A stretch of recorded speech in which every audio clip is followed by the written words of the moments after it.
Okay, let's dive into this. We are peeling back the layers of Netflix's Russian doll to get at the seriously mind-bending physics that's really driving the whole story. And here's the thing, this isn't a show about magic. Nope.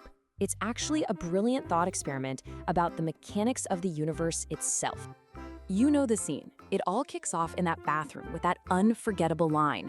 You've got a party, a pretty unfortunate death, and then a reset. But something's off. It doesn't quite stick. And right there, that's not just a cool plot device. It's the very first clue in a really fascinating scientific puzzle. So let's just ask the big question right here at the start. What if we look at all these strange events, not as fantasy, but as a serious thought experiment?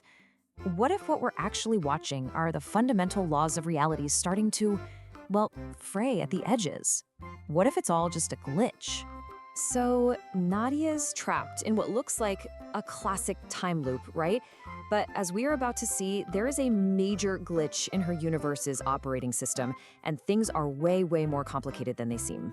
Now, what makes Nadia's loop so uniquely terrifying is that it's not a clean reset. Not even close. With every single death, her world gets a little worse.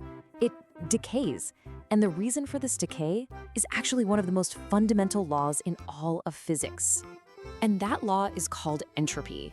To put it simply, it's basically the universe's unstoppable march from order to total chaos. Everything in an isolated system, your coffee getting cold, your headphones getting tangled, naturally just falls apart. And Nadia's looping reality, well, it's no exception.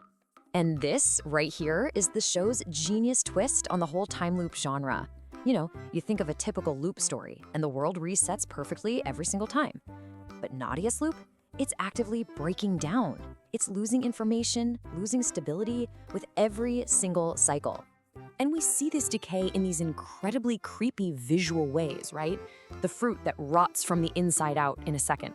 The fish that just disappear from the tank. And then it gets worse. The actual guests at the party start vanishing into thin air. The show takes this abstract idea of entropy and makes it terrifyingly real for her. Honestly, the best way to wrap your head around it is to stop thinking of it as a loop. It's more like a corrupted computer file. With every reset, the system loses a bit more data, which causes more glitches and more errors until the whole program is just about to completely crash. Okay, but this brings up a huge question. If her universe is literally crashing and she keeps dying, how on earth does she keep coming back? Well, the answer might not be about traveling back in time, but jumping sideways into a whole different world. This idea comes from something called the many worlds interpretation of quantum mechanics. Now, it's a pretty wild theory, but it basically suggests that for every choice you make, every single quantum event with more than one possible outcome, the universe splits. It creates a brand new parallel reality for each one of those outcomes. So yeah, somewhere out there, there's a universe where you did turn left this morning. So how does this work for Nadia? Well, when she falls down those stairs, the universe splits. In Universe A, she dies. Her story, her consciousness in that branch, it's over.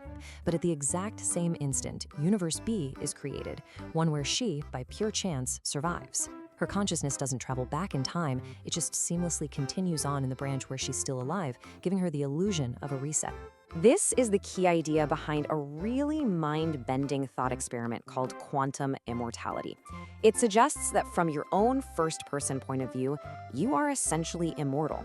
Why? Because your awareness will only ever continue along the timeline where you happen to survive.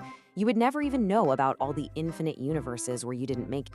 So this whole framework, decaying loops, multiverse hopping, it perfectly sets up season 2 where the physics just gets a complete overhaul. We literally go from a repeating, closed circle to a straight line of time that folds back on itself. The rules of the game are about to completely change.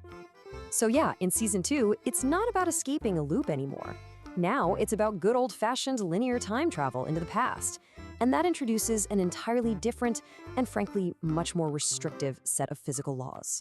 And the vehicle for this, of course, it's the New York City's 6 train. It literally stops being just a train and becomes a wormhole, a theoretical bridge connecting 2 totally different points in space-time. For Nadia, it's a direct physical subway ride from her present in 2022 straight into her family's past in 1982. But, and this is a huge but, This kind of time travel has a major rulebook. It's governed by something called the Novikov self-consistency principle. You can think of it as the universe's ultimate built-in system to prevent paradoxes. What this means is, no matter what Nadia tries to do, she cannot change her family's history. The timeline is totally rigid. Like the slide says, the ink is dry. Events will literally conspire around her to make sure the past happens exactly the way it always did. She can't be an agent of change, she can only be a passenger. Okay, so what is the point of all this?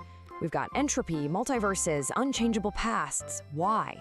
Well, the show's title isn't just a catchy name, it's the key. It is the ultimate metaphor for the entire structure of this story. See, each layer of physics, that decaying loop, the jumps between worlds, the rigid past, it's just another shell of the doll that the characters have to peel away. They're forced to navigate all these broken universal laws just so they can get to the very center, the core, inescapable truth about themselves and their own trauma. So in the end, Russian Doll is using all these incredibly complex theories to get at one powerful idea. It's asking us to see time not as some simple, flowing river, but as a complex machine, a structure with gears and circuits that can glitch, that can break, that can loop back on itself, and can even fold. And that's the final haunting question the show really leaves us with. If time itself is a machine that can malfunction, what happens to the fragile human minds that get caught in its gears? What parts of ourselves are we forced to look at when the fundamental rules of reality just don't apply anymore?